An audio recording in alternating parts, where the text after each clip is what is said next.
This is going to be a very different type of video for me because this is actually a two-part video. So this is the first perspective, right? The person that doesn't have the Nintendo Switch 2 yet, and you're just kind of looking from the outside like, okay, is this console worth it? Now, for the casual consumer, it might be pretty cut and dry, like, okay, does this thing have the games that I want? Okay, it doesn't have the games I want, I'm not going to buy the system just yet. But for the people that are more like me, where you're really into gaming, it's just that everything is so expensive nowadays, and you're not like a super rich content creator, then chances are you probably don't have the Switch 2 yet, but really want one, but also aren't necessarily sure if you want it just yet because like, okay, but what games are available and what about how much it costs and this, that, and the other. So as somebody like me who is really into gaming, but unfortunately, again, with everything just getting so expensive nowadays, I didn't have like $500+ to just throw down a Nintendo at that moment, but I will in about a month or so. So we're gonna go through, talk about some of the games that are available, some of the features of the Switch 2, just my thoughts on it from the outside looking in as to, you know, how inclined I really am to buy this thing. And then I'll follow up in about a month or two once I have the Switch 2 and I have some time to just, well, put some time into it. And before we get into this, let me just go ahead and say that I'm a huge Nintendo fan, right? Like, here's my Switch OLED. I've been playing through Super Mario RPG again. You know, I pay for like Nintendo Switch Online every year. I use this thing to play like a lot of retro games before bed, right? Like, I'll be laying there playing like Ocarina of Time or Link to the Past or Super Mario World or whatnot, just whatever I'm in the mood to replay on a given night. The first console I ever played on was a Super Nintendo. Growing up, obviously, I love the, you know, Nintendo DS and the Wii and the Wii U. The Wii U is actually debatably my favorite Nintendo console. So just know going into this that I actually, if anything, have a bit of a bias towards Nintendo rather than against them because I just genuinely love their products.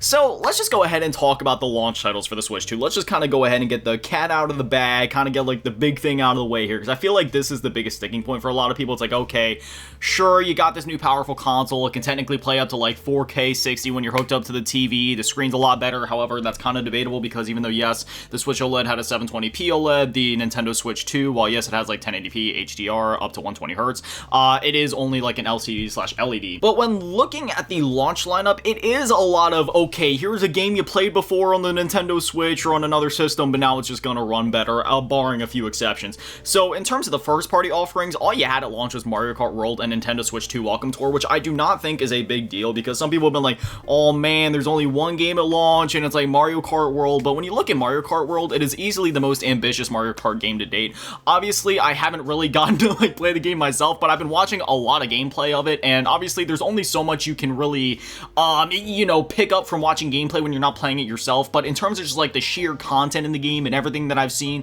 I mean, even just from the trailers you can tell it's like one of the most ambitious Mario Karts to date. But like actually seeing how the gameplay unfolds, yeah, because there's a lot of different ways you can go about it, right? Like you have your traditional race circuits you can go through different stages. You also have like the entire open world you can go through. You can go through, complete like a bunch of challenges and whatnot. I've had a lot of fun watching different streamers get stuck on certain challenges and just like bashing their head against it, just like trying to complete certain things at certain amounts of times, going for like different collectibles and whatnot. And graphically speaking, it goes without saying, unfortunately, again, since I've only gotten to watch the game through compressed Twitch streams and, you know, YouTube videos and whatnot, you know, even relatively speaking, it still looks absolutely fantastic, and I'm sure it's only going to look even better in person.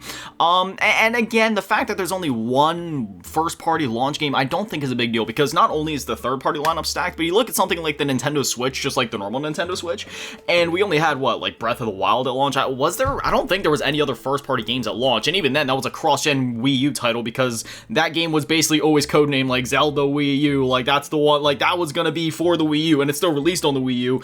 It only ended up releasing on Switch because it took so damn long to develop. It is also worth mentioning that the reason that the Nintendo Switch 1 launch lineup was so slim was because of the fact that obviously the Wii U didn't do so great, so there was a lot of third-party support that just dropped off, not only at the beginning of the Switch generation, but also just throughout it. Like there were some developers that normally probably would have released something on a Nintendo console, like back during the Wii era, even though the Wii was an underpowered system, which would have been very relative to the Switch's situation.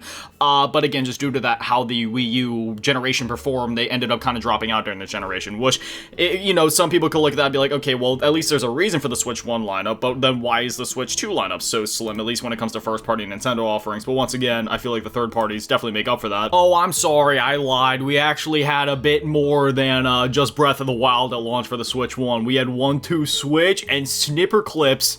Dude. Snipperclips was the shit. But then we go ahead and look at a lot of the other launch titles. So you do have some remasters in here, right? Like we got like Bravely Default. And then we have a lot of games that we already played on other systems, technically like Cyberpunk 2077. But I feel like the one thing to remember with the Nintendo Switch is that while yes, other systems like the Steam Deck have existed for a while, I don't want to spread misinformation. I believe that the Switch 2 might be slightly more powerful than the Steam Deck. Is that incorrect? If that is incorrect, I apologize. But it just seems like spec-wise it's either on par or maybe slightly more powerful. Otherwise, the key thing here is that you're finally able to play a game like Cyberpunk on the go, and they already announced that like Elden Ring's coming to the Switch, which I am so excited for, dude. Being able to lay in bed and play Elden Ring, being able to lay in bed and rage against Millennia, that's it. I've peaked in life. Deltarune, Fantasy Life I, Nintendo Switch 2 edition, which, yeah, there's a lot of those Nintendo Switch 2 edition things, which, oh my goodness, that's a whole other conversation we'll need to get into then. But, that game's really fun. Fast Fusion, Fortnite, Hitman, Hogwarts Legacy, Kunitsugami, Path of the Goddess, Mario Kart World, and Nintendo Switch 2 Welcome Tour, which, honestly, I feel like Switch 2 Welcome Tour should have been like an Astro's Playroom thing, where it's a pack-in title, it's already installed on the Switch or something. The fact that it costs $10 just kind of nullified the chance of really anybody playing it outside of streamers and curious content creators. Nobunaga's Ambition, which is a legendary series, cool to have that here at launch. No Man's Sky Nintendo Switch 2 edition. Puyo Puyo Tetris 2S, don't sleep on that game. Puyo Puyo Tetris is actually a lot of fun.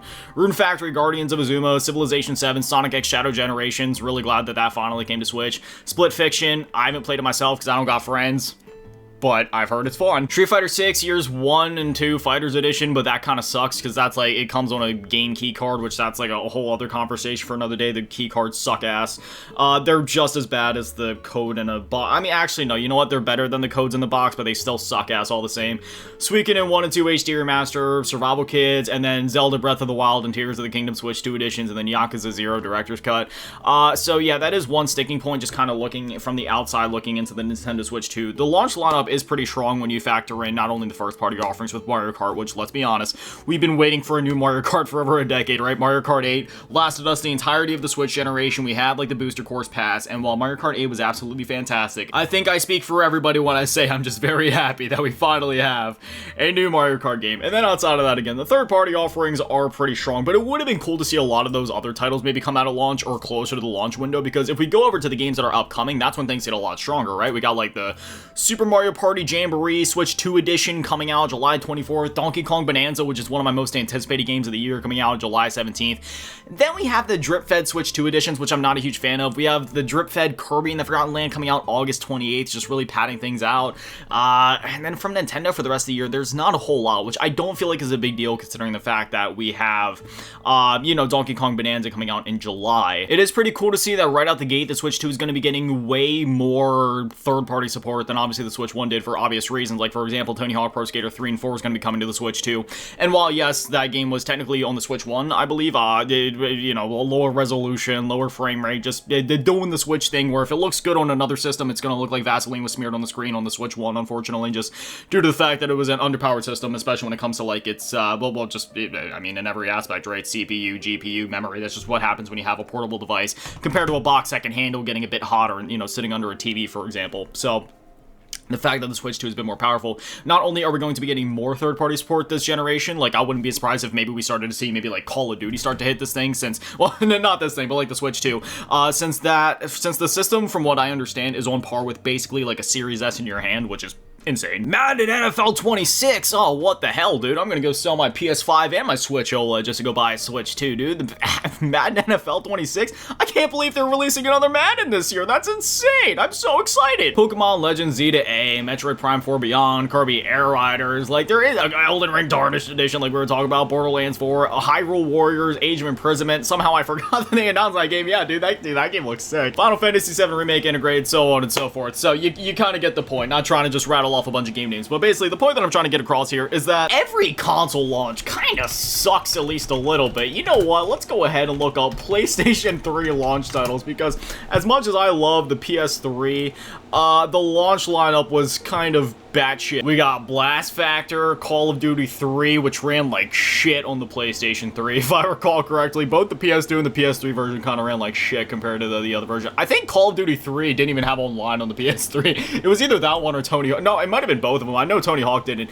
Genji Days of the Blade, aka Giant crab game, Madden NFL 07, Marvel Ultimate Alliance, which was really good. It's a really good game, but it runs like shit on the PS3, which unfortunately was a bit of a sticking point with a lot of PS3 games, especially the Bethesda ones, dude. The more you played Skyrim, the more it broke. You try to play Oblivion, forget it. Fallout New Vegas, Fallout 3, stop trying. Mobile Suit Gundam Crossfire, I mean, that's a cool game right there. Motorstorm, that's a gnarly game. NBA 2K7, NBA 07, yawn. Need for Speed Carbon. I'm not trying to diss sport games. Like, sport games are fun. Like, I actually enjoy the NBA games. It's just like, if I'm gonna play NBA, which, I like the normal realistic ones, and 2K games are cool and all, but, I'd probably be more inclined to boot up, like, Jam on the SNES. And the NBA games are a dime a dozen. You played one, you played all 57 of them. Need for Speed Carbon, a solid game right there. Resistance Fall of Man. Sony, please bring back Resistance. Ridge Racer 7, that's solid. Tiger Woods PGA Tour 7. Tony Hawk's Project 8. Untold Legends Dark Kingdom. So you see what I mean. Like, we had a lot of solid, like, first-party stuff in there and a lot of other, solid third-party games as well, but it's just relatively speaking, it's nothing compared to the end of the generation. We're now looking back, it's like, oh, we got Uncharted 1, 2, and 3. We got The Last of Us. We got Assassin's Creed 2 and Call of Duty Black Ops 2 and, all this stuff. So this is just kind of typical. In fact, I would say in terms of the launch lineup, the Switch 2 is actually faring a bit better compared to other consoles, just relatively speaking, especially when you consider all the games coming up. Now, let's go ahead and talk about the price of some of these things, because that's another sticking point. That is actually probably the sticking point from the outside looking in. In terms of the console itself, I feel like $450 is worth it for what you get. Obviously, I can't really put a definitive stamp on that. That's just, again, outside looking in, looking at everything that you get, compared to a $300, or what was it, like $350, I think, for a Switch OLED, only paying $100 more to get the Switch 2. Kind of a no-brainer. I feel like if they would have been selling it for $400, while yes, they still would have been in that margin of what we used to see for consoles. I don't know if this is even necessarily the case anymore with all the recent price hikes, but for the longest time, the console manufacturers like Microsoft, Sony, and Nintendo would actually, well, I don't know about Nintendo, but definitely Sony and PlayStation would eat a bit of the cost and basically just break even, if not lose a little bit of money sometimes on shipping out consoles. But then they would make their money back through other means, like online subscriptions like PS Plus, Game Pass, digital game purchases, just other things like that. And yeah, so, I feel like with the Nintendo Switch 2, just with the specs inside of it, especially since it's like a portable form factor, it's got the nice screen on it, I feel like $450 is probably either just good enough or maybe even a steal for everything that you're getting with that thing. I'll have to give a more definitive take on that when I actually get my hands on the device. But in terms of the games themselves, yeah, that's kind of the part where things are like, all right, buddy, what the hell are we doing here? So, $80 or upwards of $90 for some physical games, that's kind of where you lose me. You got the game key cards where it's like, all right, dog, we might as well just go back to codes in a box, like, yes, it's technically better than codes in a box because at least you can redistribute the game key cards. Like, say, oh, if this was a game key card right here, I could hand it off to my buddy and then he could play the game on his Switch, no problem. I'd actually need friends for that first, but we're just talking theoreticals here. But, for something like this, it's just like all the data's right here. And the main sticking point with the game key cards, because there's always those people that are like, well, what's the big deal? You still have the game, you can still play the game. That's not the issue. The issue is that you need online connectivity, which means that one day, because this will eventually happen, look at the Wii U, the 3DS, the Xbox 360, thankfully not the PlayStation 3 yet, but this is going to happen eventually. When the servers shut down for these storefronts, because they eventually will, that's how these companies work. They want you to move on to the next product, and furthermore, when the servers become this old and outdated from like 20 plus years ago, there's only so much they can do.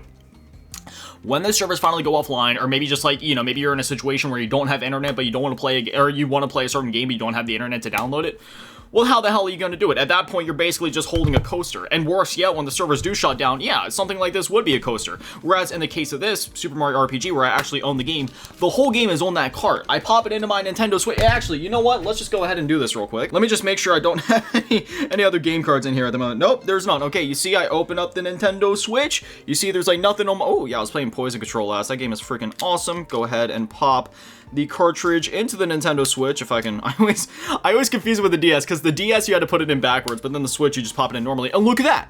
It just popped up immediately before I could even close it. Then you click on the game. There's an update that needs done. We're not gonna do that right. Oh wait, that's a system update. Wait, when the hell is there a system update? I didn't know they were still pushing out system updates for this thing. Considering the Switch 2 just dropped. Anyway, but there you can see, the game is literally right there. So, I don't have to do the software update. I can literally just open the game and play it. And that's that. It's that simple. But if you got a game key card, forget it. Now, there is some rumors going around that the reason that those game key cards exist is because Nintendo was not offering as many storage options as before. Like with the Nintendo Switch 1, right? Like there was multiple storage sizes. I believe it went out to like 32 or 64 gigs. But there was multiple storage options. You had like I think it was like a 4 or an 8 gig, like a 16 gig, and then like a 32 to a 64 or something like that.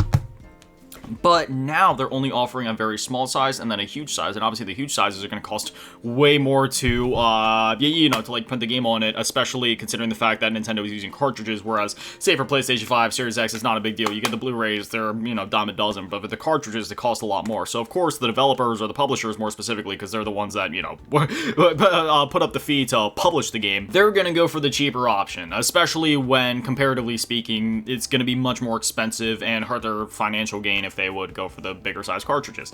Am I saying that justifies it? Hell no. Preservation and actually letting the consumers have the games that they purchase should be at the forefront, but again, this is 2025 corporate. I was going to say 2025 corporate America, but this is just 2025 corporate entire world at this point. It's a disaster. It's like somebody handing you a burger, you pay for the burger and everything like that, and then they say, oh, but by the way, even though you ordered this burger with like lettuce, tomato, onion, pickle, and ketchup and mustard, sorry, dog, you just got the buns and the patty because, the actual, all the toppings and all that, aka the data on the cartridge, we're just too cheap to sell you that. So, you can still have the burger. You're just not going to have the whole burger. And, one day when the toppings go bad, aka the servers shut down, you just won't have an option. You just, won't have it anyway. So there it is. And then there is the other aspect of it where, like, the Switch 2 editions of games are so expensive. Like, yes, you can upgrade from, say, Breath of the Wild or Tears of the Kingdom for, like, what is it, like 10 or 20 bucks or something like that to be able to run the game like 4K, 60 FPS. I don't know why in God's name we're even charging money for that in the first place, because I highly doubt that any work had to go into that. We've seen people on emulators such as, I can't name them otherwise. I don't want to get in trouble for naming them, but, we've seen emulators run these games at, like, these resolutions and these frame rates before, no issues. But for some reason, even though Nintendo, all they had to do was tick some boxes, they're charging us like an extra $10 to $20 just for that. And then if you buy the game from scratch, I'm pretty sure if you buy the Switch 2 edition of a game, you have to, like, isn't it like 60, 70 bucks still? So really, I don't know, man. Those are just some of my main sticking points. Really, it just comes down to the pricing of everything. Not of, like, even the console itself, but really when it comes down to, like, the pricing of some of the games, the game key cards, just, as a physical collector and somebody that really cares about the preservation and the future of video games, because it's easy to look in the here and now and say, well, we have the video games now, but then in 20 plus years when everybody's like, oh, wait, those game key cards actually kind of suck because the servers are shutting down, we're losing all the games, that's just going to be one of those moments where it's like, yep, I told you so. One other nice thing of the Nintendo Switch 2 is that basically every Nintendo Switch 1 game is backwards compatible, barring a few exceptions, and all the Switch Online stuff is still there, and there's GameCube functionality on, Switch 2 Online, which is like, that's freaking awesome. It's something we've been asking for the longest time, but obviously the original Nintendo Switch definitely wasn't powerful enough to emulate a lot of the games on there, barring maybe like the classic arcade collections or some of the N64 games like Ocarina of Time that were ported to the GameCube, for example, but, otherwise, I don't know, that's just kind of where we're at the moment. I don't want to yap too much about all this, because again, I'll be doing some more yappage once I actually acquire the Switch 2. This is just sort of like, from the outside looking in, I feel like once I do get the Switch 2, it's going to be a pretty easy drag and drop conversion per se, where it's like, okay, because I know they have that thing where if you hold your Switch 1 really close to the Switch 2, it'll automatically transfer your data, so then that's all good to go, and then all my games will be there. I will have to buy a new SD card, unfortunately, but, it is what it is. It's not a big deal. And then, you just kind of be off to the races from there, so I'm really excited to get my hands on the Switch 2, and once I do get it, I'll let you guys know my thoughts and everything, but that's just everything that I kind of have to say from the outside looking in at the moment. Now, normally I don't do this, but this is the one time at the end of the video where I'm actually going to ask you guys, if any of you are thinking about getting a Switch 2, or if some of you especially some of you that actually have the Switch 2, let me know. Is there anything that I should know before getting the Switch 2? Is there any downsides to the Switch 2? Is there anything that is objectively actually worse about the Switch 2? For example, like, is there actually more games from the Switch 1 that genuinely just don't work on the Switch 2 for some reason? Or is there, like,